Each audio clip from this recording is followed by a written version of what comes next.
Ayun. Hindi po ako taga-Thailand. Pilipino po ako. Hallelujah. Sige po, tayo po ay manalangin. Praise God. Hallelujah. Father in heaven, salamat sa iyo aming Diyos na makapangyarihan sa lahat. Ikaw ang aming Ama sa langit. Salamat po, Lord, that we are here. Narito kami, Panginoon, upang magpuri at sumamba sa iyo. Panginoon, samahan niyo po ako sa aking pagsasalita ngayong umaga. Iparinig mo ang nais mo, Panginoon. Gawin niyo po ang malakas. Alisin niyo po yung mga masasamang pakiramdam sa aking katawan, Panginoon. Let me able, Lord, to speak before your name, O God, this morning. And Lord, pagpalain mo po sa narito, Panginoon. Dali mo kami, Lord, sa nais mo, Panginoon. Purihin ka, this is my prayer. In Jesus' name. Amen. Palakpakan po natin ang ating Panginoon. First of all, I would like to thank Pastor Elizabeth for my PowerPoint because, ayun, bumigay na aking laptop. Pagkain po ako na magkaroon ako ng laptop. Amen. So, tayo po ay nasa buwan ng worship. December pa po. Dinala natin mga tagapagsalita ng iba't ibang klase ng pagsamba. Una, nagsalita yung isang pastor about personal worship. Tama po ba? Yes. So I know we have your take home with every preacher that spoke here in the pulpit. So pangalawa is family worship. Pastor Arvin, Pastor Anita yung muna, di ba? So as for me and my house, we will serve the Lord. At si Pastor Anita last time, ano po? It's about the different personalities of worship. So marami po kayo natutunan. Sino po nakakompleto? Okay, so today po tayo po ay nasa topic na universal worship. Ay pangmalakasin na po ito sapagkat ito po ay pang-universe na po. So handa na po mo kayo. Amen. So, binigyan ko po yun ng tema. Sabi ko dyan sa aking kunti, the perpetual, united, reverent, universal worship in heaven. So this is the anticipation of worship in heaven. Okay, so ating pong text ay nasa Revelation o Pahayag, Kapitulo 7. Taglis, ang hirap pala mag-Tagalog. Napakapangayag ko. Gusto ko sana magsalita sa aking sariling wika, subalit talagang napakahirap po. In fact, napakahaba niyo kung tatagalogin ko lahat. So sabi ng Revelation 7:9 to 17, actually, hanggang ano lang po tayo. So yan. So nasa verse 9. Basahin lang po para masaya. I hope po ay dala-dala po ninyo pa rin ang inyong mga Biblia. Pagkatapos ito, nakita ko ang napakaraming tao na di kayang bilangin, hindi naman buhat sila sa bawat bansa, lipi, bayan at wika, at nakatayo sa harapan ng trono at ng kordero. Sila ay nakadamit ng puti at may hawak ng mga palaspas. Sumisigaw sila at nagsasabi, ang kaligtasan ay mula sa ating Diyos na nakaupo sa trono at sa kordero. Lahat ng anghel ay nakatayo sa palibot ng trono ng matatanda ng 4 na nilalang ng buhay. Nagpatira pa sila sa harapan ng trono at sumamba sa Diyos. Sinabi nila, Amen. Kapurihan, kadakilaan, karunungan, pasasalamat, karangalan, kapangyarihan at kalakasan ang sumating Diyos, magpakailanman. Amen. Tinanong ko ng isa sa matatanda, sino at saan galing ang mga nararamdaman ng puti? Sumagot ako, Ginoo, kayo nakakaalam. At sinabi niya, silang nagtagumpay sa gitna ng labis na kahirapan, naglinis nila pinaputi sa dugo ng kordero ang kanilang mga damit, kaya nasa harap naglilingkod araw at gabi sa kanyang templo. Sige, stop po muna tayo doon. Yes, po sa aking pong introduction. Yan. Sabi niya, Book of Revelation is a making known of future events. Alam niyo po yun, di ba? That will happen, I hope, very soon. Excited po ba kayo? Sino gusto na ng rapture? Amen. Si Sister Emma lang. Hallelujah. Alam niyo, ang pag-asa ng mundo, wala dito sa mundo. Kundi sa kamay lamang ng Panginoon. So what we are experiencing right now is an introduction of what will be happening in the future. So we maghanap ng pag-asa sa mundo ito. Kaya ko yung message ko. Sabi niya, the future that will happen soon. Now, Revelation chapter 7 is a pause or a breather between the 6th and the 7th seal. Kung naalala niyo po yung preaching ko, The Lion and the Lamb, yan pong mga seal, the 7th seal, iba po yung mga iba't ibang kulay ng kabayo, yan po yung magaganap sa araw ng tribulation. So, relax. Si John ay nakakita ng vision. So, sige po. This is a vision of countless people, primarily remnants of Israel, who, or those who overcome the tribulation and the complete number of the church, the Jews and the Gentiles, angels, elders, and living creatures, highlights this universal worship in heaven because of fulfilled God's provided salvation to humanity. So this is the anticipated worship in heaven. Yung binasa ko kanina, sabi niya doon, nakita niya buhat sa bawat bansa, lipi, bayan, at wika at nakatayo sa harapan ng trono at ng kordero. Ayan. Kasali po tayo dito.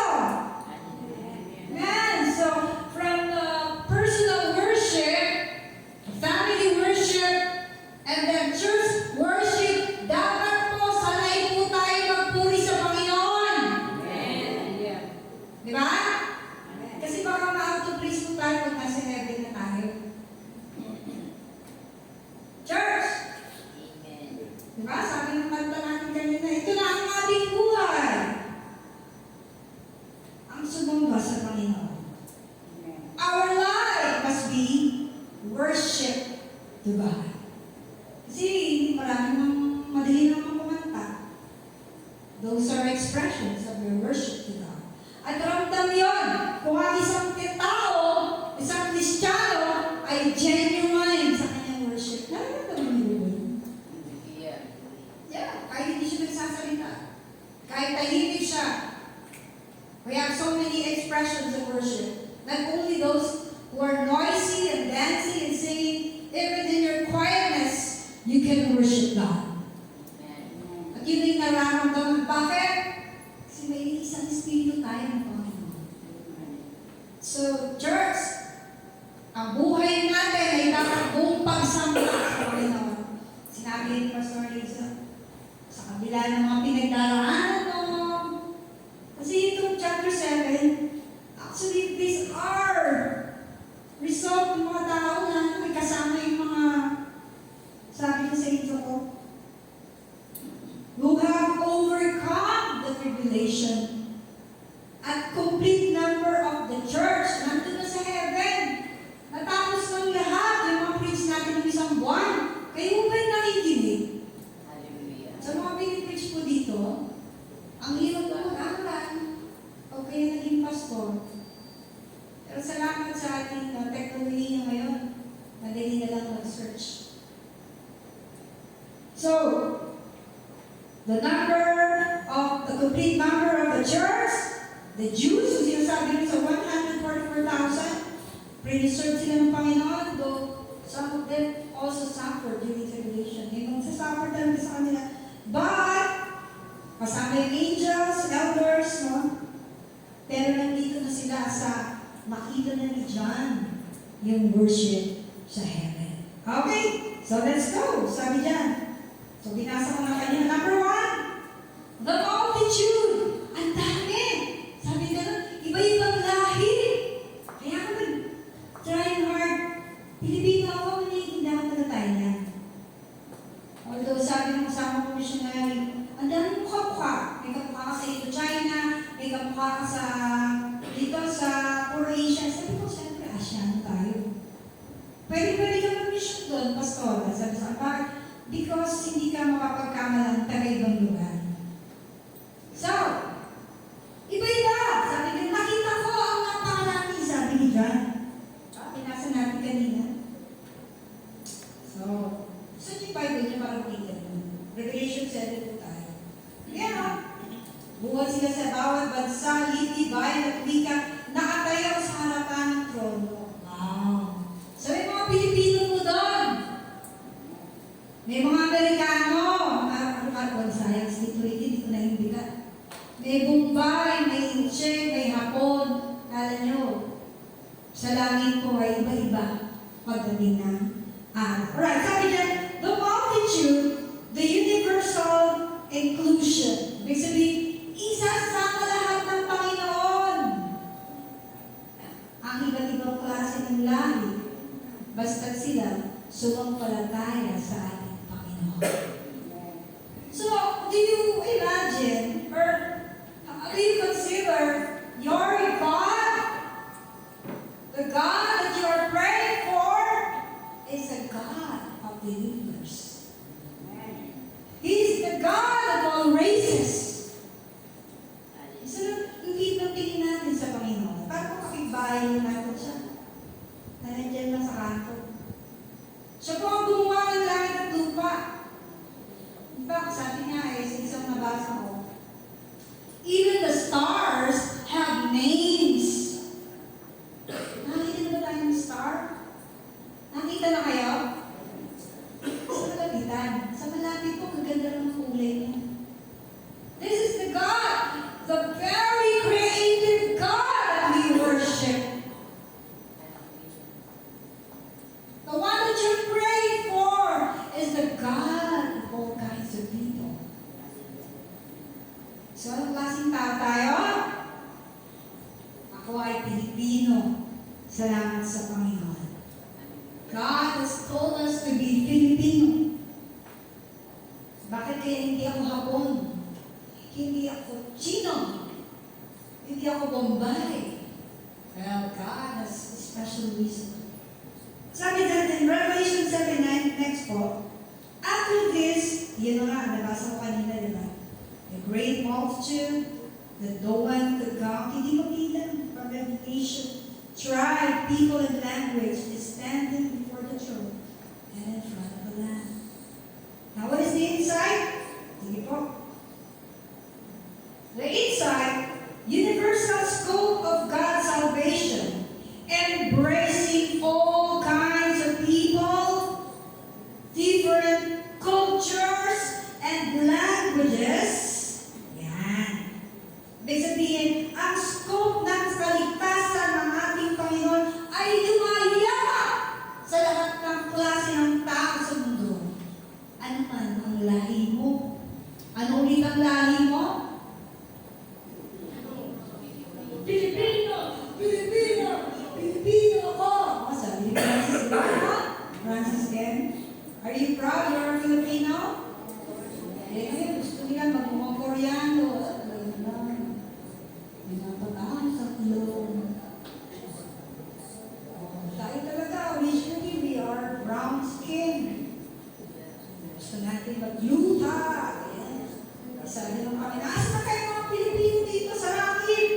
Nala, pare-pareho na mga puti kasi gusto nila magmukhang Koreano. So, sabi niya, God will embrace all kinds of people. Salvation is not exclusive to Israel only. Salamat sa Panginoon. Hindi lamang nagita sa kanyang sariling bayan, kundi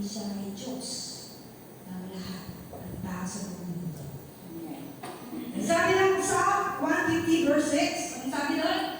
Let everything that hath breath praise the Lord.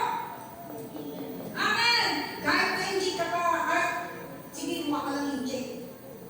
Or any race in the world. Let everything that hath breath praise the Lord. Hallelujah.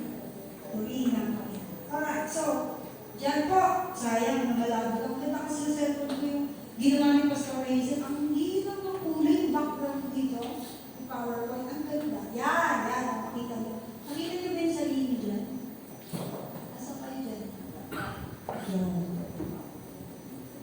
Sabi dyan, after these things, I looked and behold, in verse 9. Ayan na pala yun. Okay. So, sa 9 tayo, verse 10, next verse po. And they cried out in a loud voice, salvation belongs to our God who sits on the throne and to the Lamb. Sabi nga naman, ang kaligtasan ay mula sa ating Diyos na nakaupo sa trono at sa kundero. Ano ibig sabihin niya? Ano ibig sabihin niya?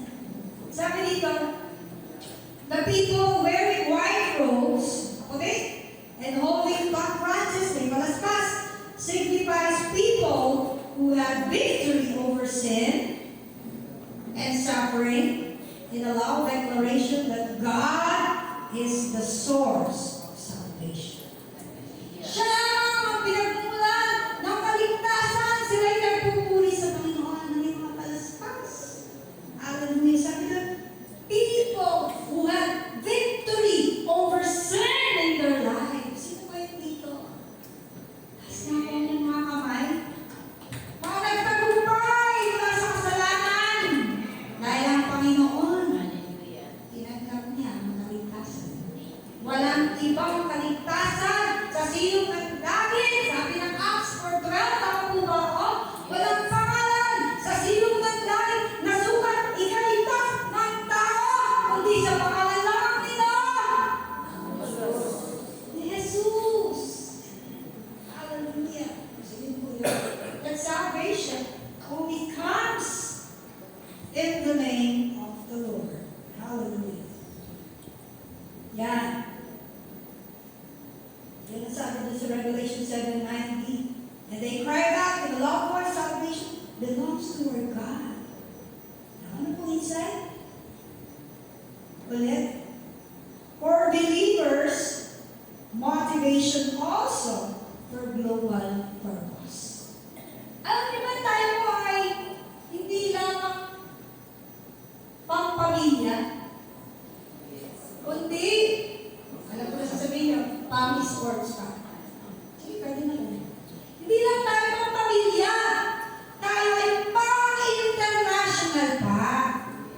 Would you really have a global purpose? Sabihin mo sa kapatid niya. Sige, papayagan ko yung salita sa katabi. Tapos, ang nakulimulit mo salita. Pang-global purpose ka! Sabihin mo sa katabi mo.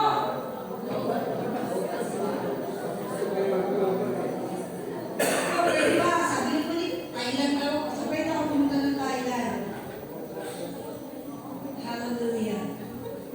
So, ikaw kami taga-Laos, Ate Aileen, sabi ko sa kaibigan kong missionary. You can go there and mission. Okay.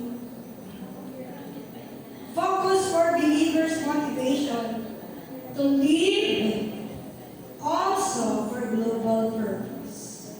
Di ba kayo na-excite? Sino gusto makarating sa ibang bansa? O gusto nyo silang makita sa langit na lang? Yung mga ibang langit. Gusto nyo ba makarating sa ibang bansa para makakita ng ibang langit? Eh, huwag pa tayo pumunta dito. May Mumbai yun, naniningin. Diba? Gusto nyo mag-inject, punta ka sa Pinondo.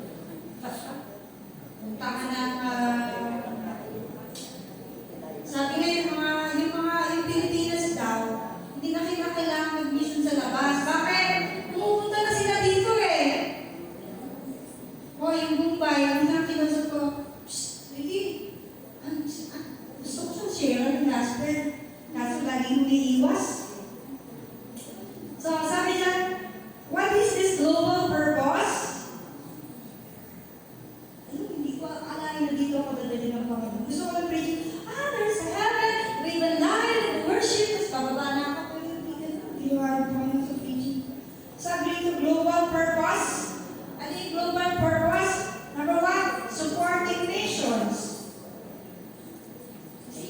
towards a mission. Sabi dyan, embracing diversity within the church. Yayakapin natin yung ibang kultura, lahi, iba-ibang bansa, for one cause. Now what is that cause? For the sake of the gospel. Hallelujah. Because Jesus died once and for all. Sabihin mo sa katabi mo, uy, hindi ka lang pampamilya. Pang-international ka pa. Hallelujah. Yan, Sister Rema. International ka pa. Sabi dyan. Pag sinabing diversity, iba-iba yan. Iba-ibang kultura. Okay, number 2 tayo. Listen natin. Sabi dyan, no discrimination.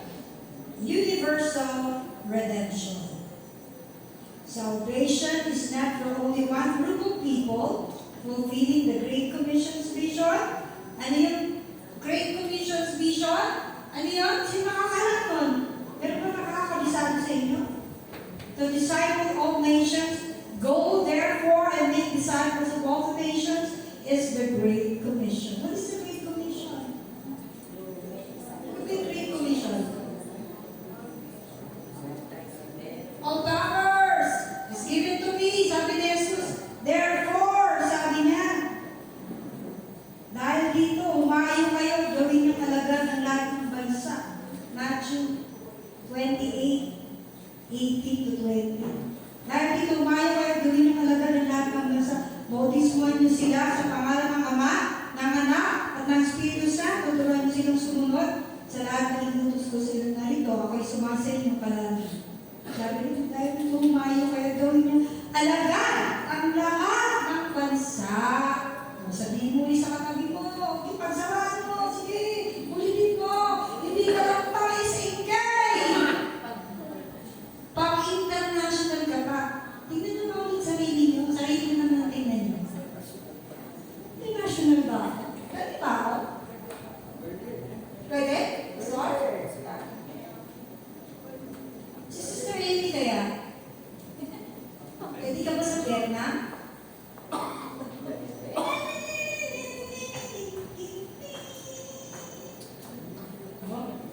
Hindi. Hindi no, si Angie, oh. Ganda ng salamin. Saan kayo naman sa mga ito? Hallelujah. Sabi, go and make disciples because the mandate of the Lord is to disciple all nations. Ayan. Sabi, yan ang Great Commission. Sabi dito, next point, glorious diversity. Alam niyo ba that heaven is not monoculture? Alam ba kung yung monoculture? Hindi lang isang kultura na pupunta sa langit. Amen? It's a beautiful mosaic. Ayun na ang kaganda nila of every ethnicity, every town, every background. Ito ang ganda. They are united in praise to God.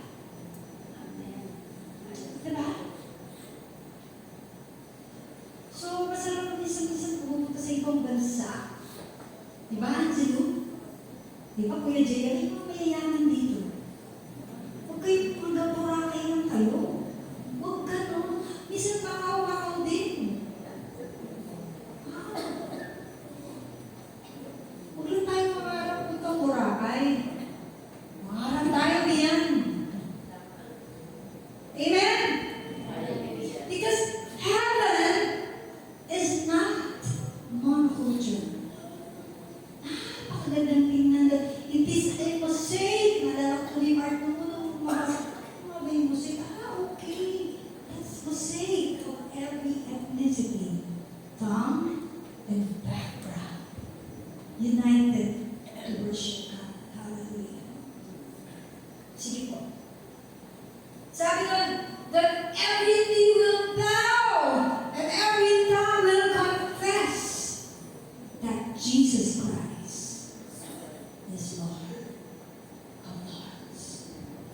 Hallelujah.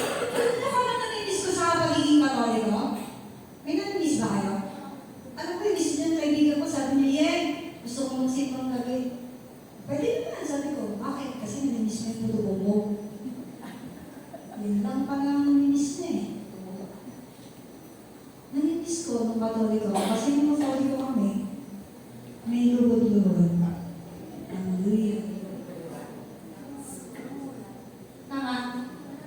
Ngayon parang pag-load, warming na sa inyo. Ano? Diba? Maluto-luto tayo. Sabi ng mga kakristo, maluto tayo. Ang ganda kasi dahil may malambot. Sabi na no, that every knee will bow, that every tongue confess that Jesus Christ is Lord. Hallelujah. Paano yan? Di tayo sanay na lumubog. Hallelujah. Sabi dito, they fall down in worship. They fall down in worship. Hallelujah.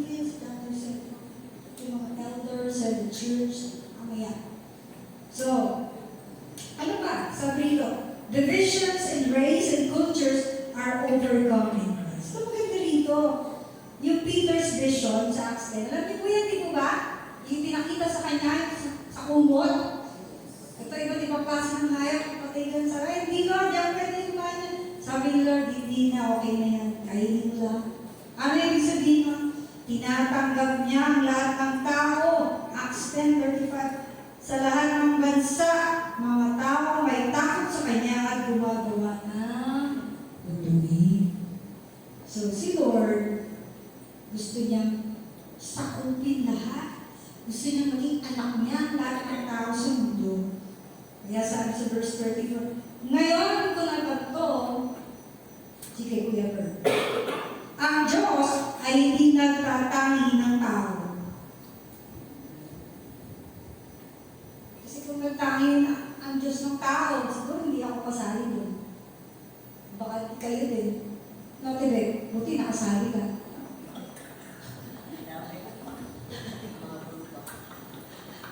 Pasalamat ka, nasali ka. Kung hindi, drug lord ka na yun. Oh! Salamat sa Panginoon. So, sabihin ko sa katabi mo, hindi ka lang pangparang. Hindi ka lang pang-Marikina. Pang-international ka ba? Hallelujah! Sabi doon eh, oh, siya pwede yan, Lord. Hindi, sabi ni Lord, ilinis ko na lahat. Pwede na lahat tumanggap ng gospel ko. Hallelujah. Sabi ng Acts 10, eh, daw niya na ganito, sabi, ang Diyos ay hindi nagtatangi na buti na natawa ko. Hallelujah. Buti na natawa tayo. Dahil ang Diyos hindi nagtatangi ng tao. Hallelujah. Amen. So, tanongin ko kayo, is the church involved in mission? Again, I will repeat. Is the church involved in mission? What is real mission? Sabi, Christian mission, ano yung mission? Christian mission is a calling or vocation to go out into the world and spread its faith. So tayo po ba yung mission? Amen! Sino po rito ang gusto mag-mission? Para makita niya naman, huwag lang naman sa langit na tayo makita ng ibang mukha. Kahit dito pa tayo sa mundo, makakita tayo ng ibang lahi. Amen? Ganda mong mission eh. Sabi nga, a calling to go out into the world and spread its faith. Okay. So sabi dito, ito is share lang ko yung ilang mga natutunan namin. Yung iba dyan nagkairos sa lang nila ito yun. So our mission is the gospel without borders. Ang tutunang mission dito, meron tatlong barrier na binibreak. Number 1, geographical barrier. Kahit malayo.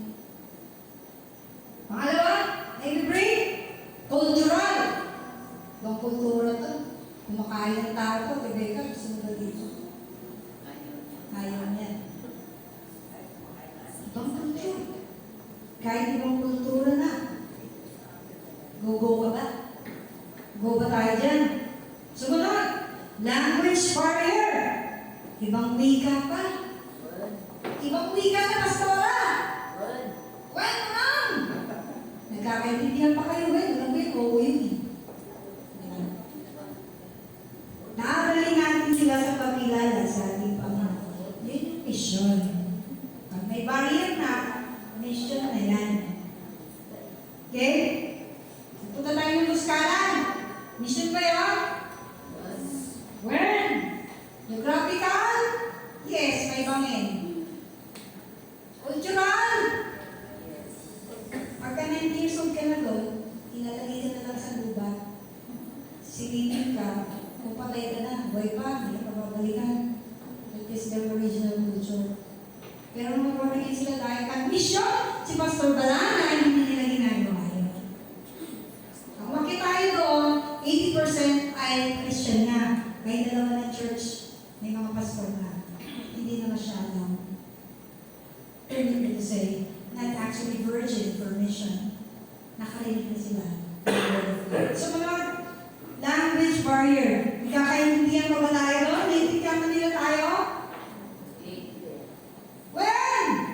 Sa atin ang interpreter, kan ka na native Ilocano. Tagalog, kung sila, magaling sila mag-English. May barrier ba? May barrier? Wala masyado. So hindi na masyadong mission. Yan po talaga ang totoo.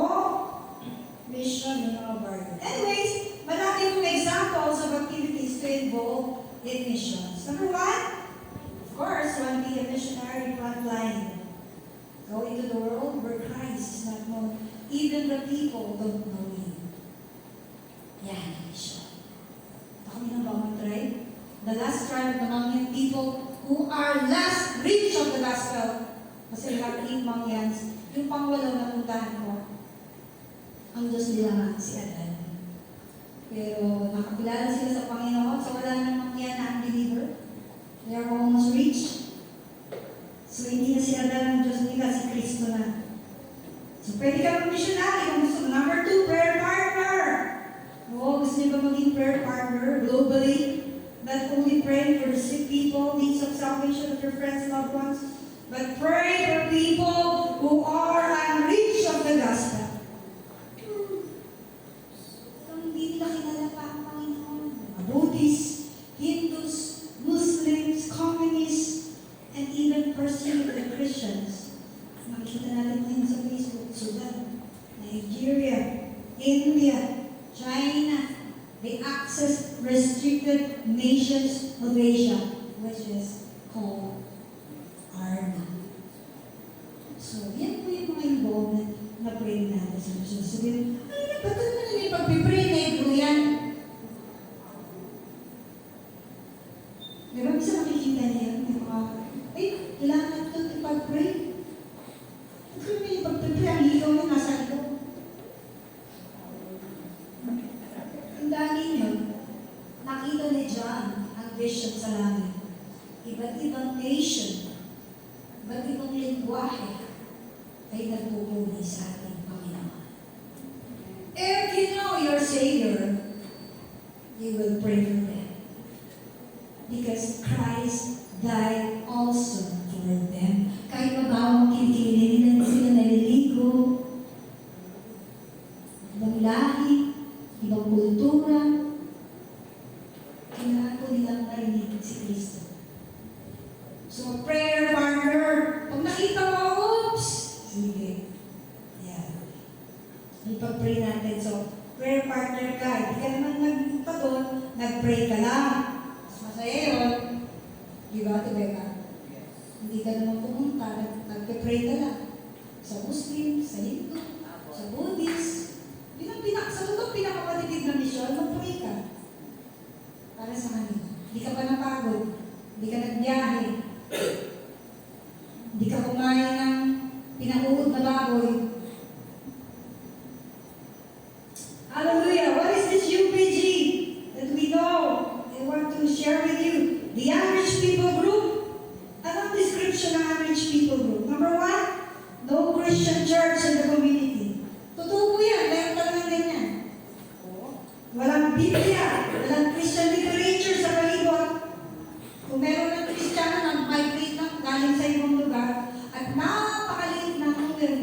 bilang nila.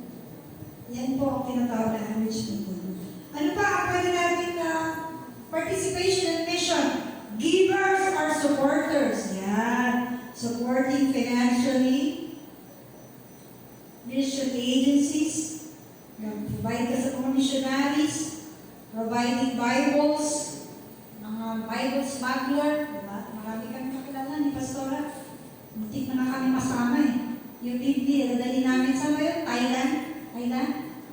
Thailand kayo, Pastora na. Cambodia yung Bible natin before.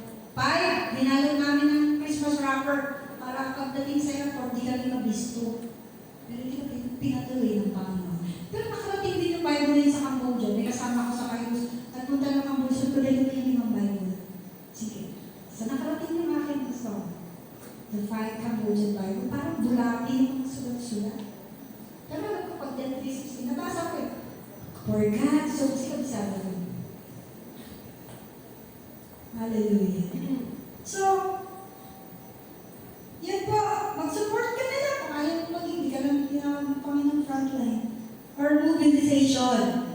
Ano yung mobilization? Educating mission courses for churches. Ito, ginagawa natin yun. Mission mobilization. So, yan po yun. Pwede kang missionary kung may tawag ka. Pwede kang taga-prayer partner ka lang. Pwede kang supporter. And how is our involvement in mission? Missionary ba yung church natin? Missionary ba ang church ng sambayan? Ha? Dapat, sabi ni Pastora. Dahil sabi dito, even most churches fail in evangelism. Pero, wait, there's more. Sa isang taon, puro ganun po ang gagawin natin. Helping mawala first Sunday of January, the heartbeat of heaven. Yung gagawin pastor ang team. The whole year ay po evangelism tayo. Alright? So, sabi dito, huwag tayo mag-fail sa evangelism. Practice po yun sa mission.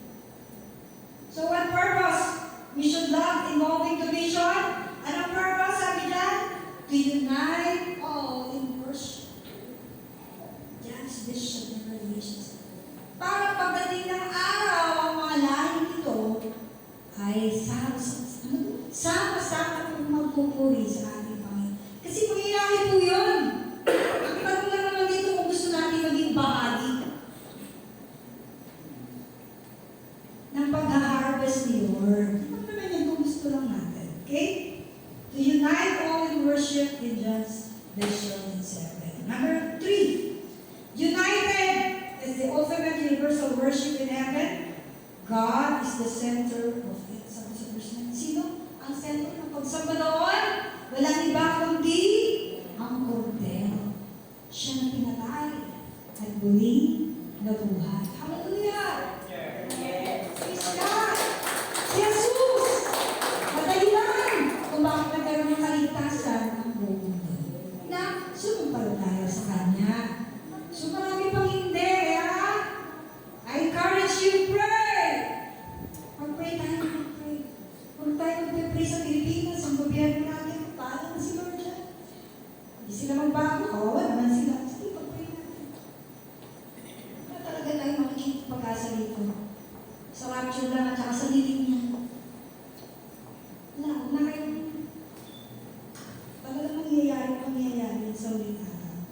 So, sino ang present doon?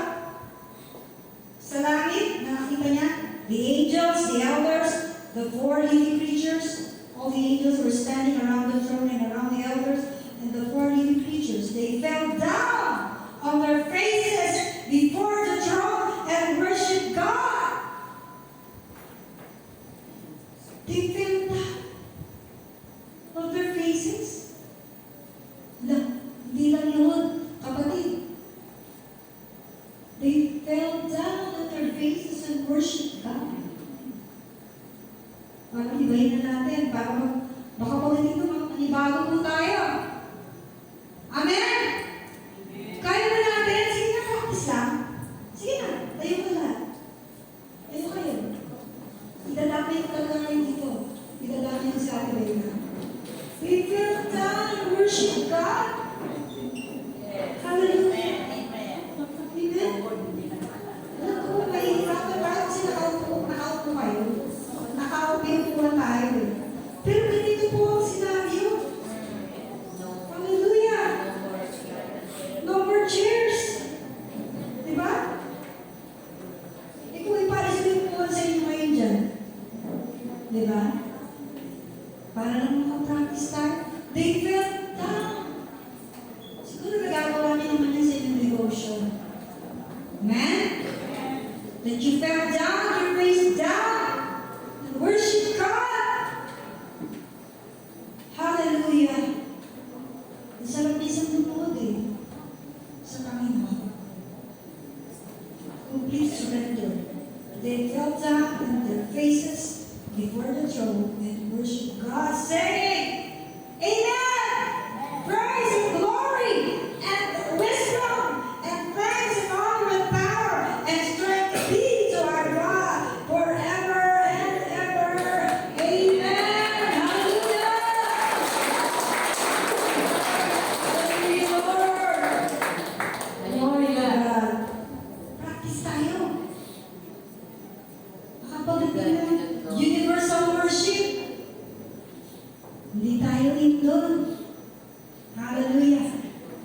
The angels, nandun daw. Hindi ko na yan i-explain. Alam mo kung anong angels Tingnan niyo yung katabi niya. Baka angel po yan. Babang angel yan. Sumunod na lang doon. The elders. Now, who are these angels? In the popular view, they represent the entire church. Ayan, tayo yan. The oldie, Israel's 12 tribes, the 12 disciples, and the simplifying believers reigning with Christ. That's the church. Hallelujah. Sige, doon po tayo. Ay, doon lang po. Doon po tayo. I understand na hirap si Paulo. Pero kaya tinabaw. Hallelujah. Praise God. Hindi na makakailaw. Diba? Pagdating sa heaven, ano na po yun? Sa heaven, glory tayo. Copyright na tayo may napag-umuhan kayo. At lumuhan. Amen? Kaya tayo po yung tuloy. Praise God. Nasabi ko lang sa inyo kasi baka magulat kayo. Glory be to God. Be the church. Alright, so next thought. Ayun, napapanood sila.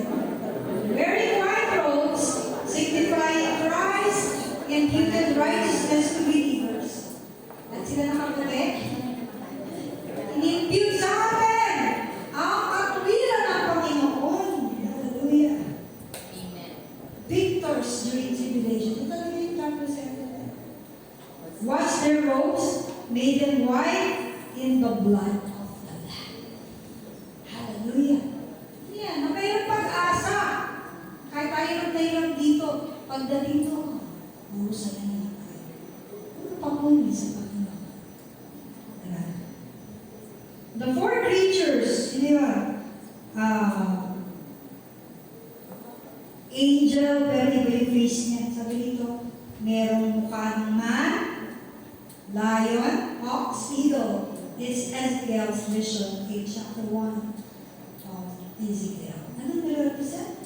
Man represents humanity, lion, royalty, strength, authority, the like king of the beast, the ox, labor and service, eagle, divinity, and sweetness.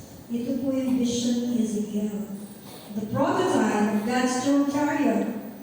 Anong kanilang duty doon? Walang patid na pagpupuri sa ating Panginoon. Hallelujah. Kaya sinabi perpetual, ibig sabihin, ceaseless na. Non-stop. Isa na yung mga yun dyan. Mga alam, nag-atin kami. Di ba na sa kayo, no? 24-hour praise and worship. Wow, mahal kami ng araw. Kami kayo mga yun sa Cuneta Studio. 24 hours. Walang kapatid talaga. Talagang walang higit. Hallelujah. Practice na rin. Again, sige. The mode of worship is united sila, nagkakaisa. Multitude, hindi pamilya. Countless, hindi pamilya. All nations, tribes, different languages, center of the land. You look at they fell down on their faces on the throne and worship God. They serve God day and Hallelujah. feeling heaven na po tayo ba? Hindi pa po yan. Wala pa tayo sa actual. Okay, sige, sige. So meron dito mga worship sa mga inalak. Siguro alam naman ang kasi. Para may pakitong sa inyo talagang yung mga ibang language. Sige, Denise, thank you very much for this PowerPoint. Sabi dyan, Ein Ani Levadi. This is a Hebrew, modern Hebrew. Ang ibig sabihin ay, I am not alone. Sino nakakatawa ng kanta na yan? Ein Ani Levadi, I'm not alone. I'm not alone. Ein Ani Levadi, Ein Ani Levadi, I am not alone. Ein Ani Levadi is a modern Hebrew. Ibig sabihin po niya, hindi ka nag-iisa. Kahit single ka, hindi ka nag-iisa. Yes. Kasama mo si Lord. Inspired that God said, I will never leave you. No forsake. Ein Ani Levadi. Kaya kung nag-iisa kayo, nalulungkot kayo kantayin, Ein Ani Levadi, I'm not alone. Okay. Sumunod. Sige, Weber. Ito, alamalan niyo ito, di ba? Via Dolorosa. Lagi kinakatapan na ano yung sabihin ng Via Dolorosa? The way of suffering. Kung paano si Jesus namatay doon sa Golgotha. Por la vía dolorosa que es la cruz del dolor, como vieja pena Cristo mi Señor, y vi aquel que subir por su amor, por ti, por mí, por la vía dolorosa al Calvario y a morir. Yan. That is, anong yan? Latin. Latin. Way of suffering, dami natin kinakanta. Meron po dito, increase how great thou art. Oh my God, when I was of wonder. Diba? Unang line lang, diba? Sige, matay nyo. Oh Lord my God, when I was of wonder. Amerikano yan. Sige, Kuya Bern. Sumunod, Spanish. Señor mi Dios, al contemplar los cielos. Wow. Spanish. Hallelujah. So, ano to eh? Chabacano to ba? Diba? May konti. Diba? Ganda pagdating sa heavens. Sabi siguro yun, Spanish! Kantahan niyo ako! Balik mo nga, Weber. Para masarap kantahin niyo. Señor mi Dios, al contemplar los cielos. Wow. Yes. First time na kasi nabun tayo ng squad dito. Sunod! Mamaya ako solo. Okay? Kaya kantahan lang kita.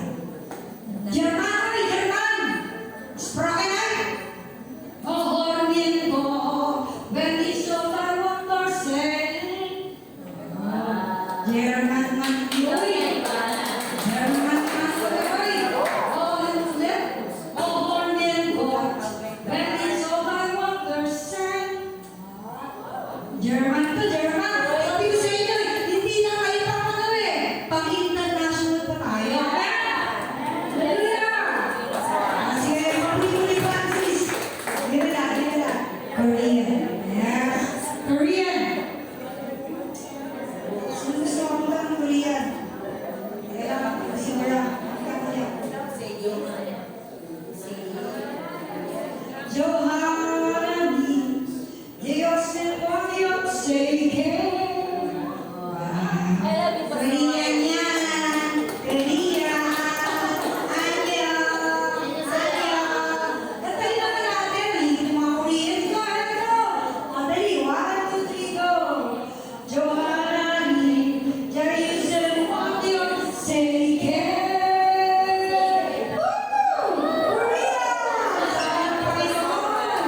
Siyempre, kakauli ba ang mga Pilipino? Tayo. Mga Pilipino. Mamori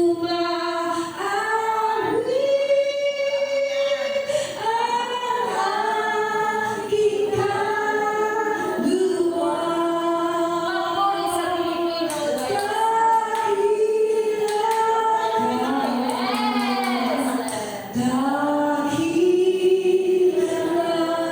Yes. Iba talaga ang Pilipino.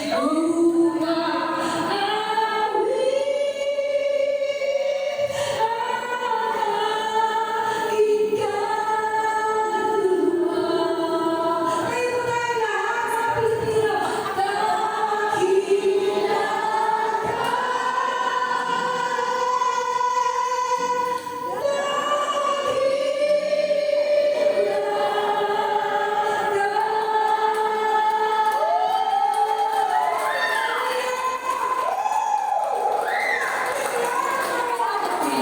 heaven. Grabe. Pupusuin ng mga Pilipino ang kalangitan. You deserve the glory, imo ang himaya. Yeah. Kadugana, ipataas ang kamot sa pagsamba. Sunod, ngalan mo'y pagdaigod ko. Diba? Hallelujah! Bisaya. Imo ang himaya. Diba pa kasi natin? Hallelujah! Padugana, itaas ang kamot sa pagsamba. Hallelujah! Ngalan mo'y pagdaigod ko. Bisaya. Bisaya yun. Tanungin mo lang ako. Sasagutin kita. Turuan niya ako ng language mo. Ika-translate ko ang awit na yan. Hallelujah! Palakpakan ka natin. Hallelujah! Yes, one day po. One day, I believe we will all have one language of worship to God. Maraming Pilipino sa kalangitan. Pag tayo kumalo.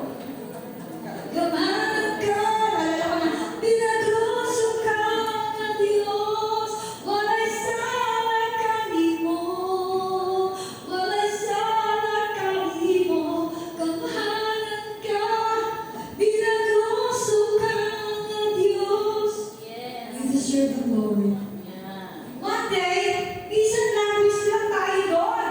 At dapat, marunong kayo nito. Sige, Kuya Bern. Yan! Sabi niya, Hallelujah! That is one language. I believe in it. Kasi yung Koreano, narinig ko siya, nag-hallelujah. Yeah. So, yun na yan. Universal na yan. Nag-worship sa Panginoon. Amen! Hallelujah. What does hallelujah means? Praise the Lord. This is the highest form of worship. Praise you, Jah. Combining halal, ibig sabihin ng to praise. Yah, a short name for God. And that is Yahweh.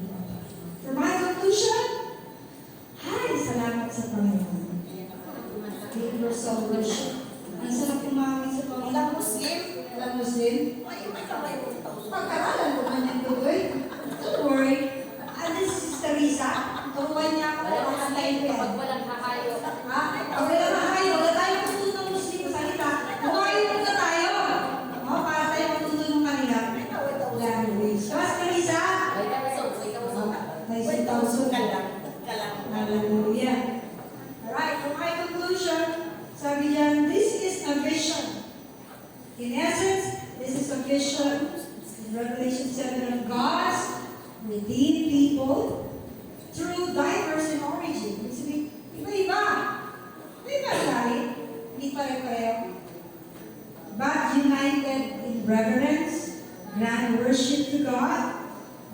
believers will experience peace, security, and salvation under the care of the Lamb that will make worship God perpetually and serve Him eternally. Hallelujah. Pray po mga sa ating mga lalaki.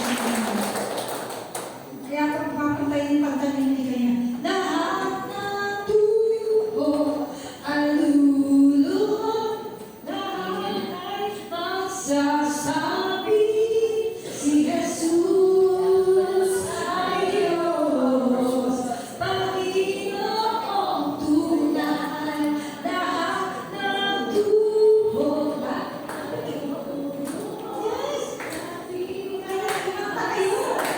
Sino kasi Pilipino? Oh, Pilipino! Kanta naman kayo. Dapat praktisado tayo. Panginoong tunay. Hallelujah! Next part to is na. Gagawin tayo. Last time. Alam niyo kung bakit sa bahay ng Kristo tayo? Alam niyo ba? Alam niyo ba kung anong text ng sambahan ni Kristo? Pag pinakalam dito, bibigyan ko ng premyo. Bakit sambahan ni Kristo tayo? So sabi ni Pastor Matigan, Pilipino tayo, sambahin natin yung Diyos sa Pilipinong paraan. Ephesians 2:19, hindi na kayo dayuhan, panyaga, kundi kayo kabahagi sa sambahan ng Diyos. Yung text natin. Ephesians 2:19. Kaya nyo wala sa Bible yun. Sige, tayo lahat! Bago tayo mag-close sa prayer! Hallelujah!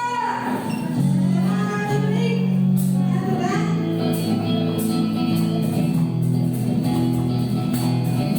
Hallelujah! Practice! Nasa kanta tayo! Sabi ni Lord, mga Pilipino! Mga Pilipino! Luluhod, luluhod, bilang magsasabi, si Jesus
ay Diyos, Panginoon. Thank you, Lord, that you have brought us, Lord, to that anticipated universal worship in heaven one day, Lord. Turuan mo kami patuloy. Napurihin ka. Sabahin ka, Lord, bilang sa mga awitin, kundi sa aming buhay, Panginoon. Tuloy kami magpakabanal, maglinis ng aming mga kasukutan, lumayo sa kasalanan, Panginoon. So, God, Lord, one day, wala kang ibang gagawin, kundi maglingkod sa iyo sa langit at umawit ng papuri. You deserve, Lord, all the glory and the honor because you died and raised again to give us salvation.